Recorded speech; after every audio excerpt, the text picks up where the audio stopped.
Welcome back everyone. So how you can install Mozilla Firefox browser in your Windows operating system. So how we can do that?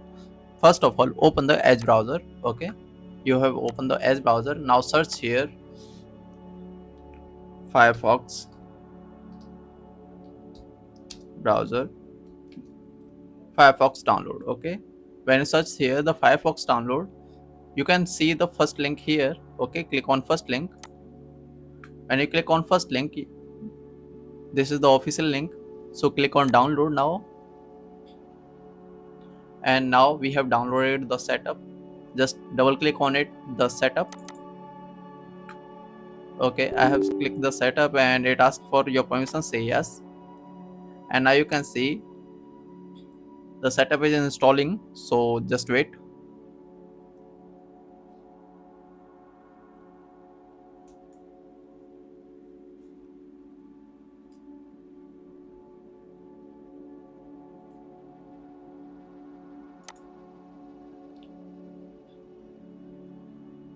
I'm going to skip these setups. Okay,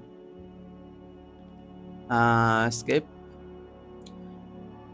and start browsing. Okay, and now you can see we have successfully installed Firefox. Okay, so that's it for today, and I'll see you in the next video. Thanks for being here. Bye.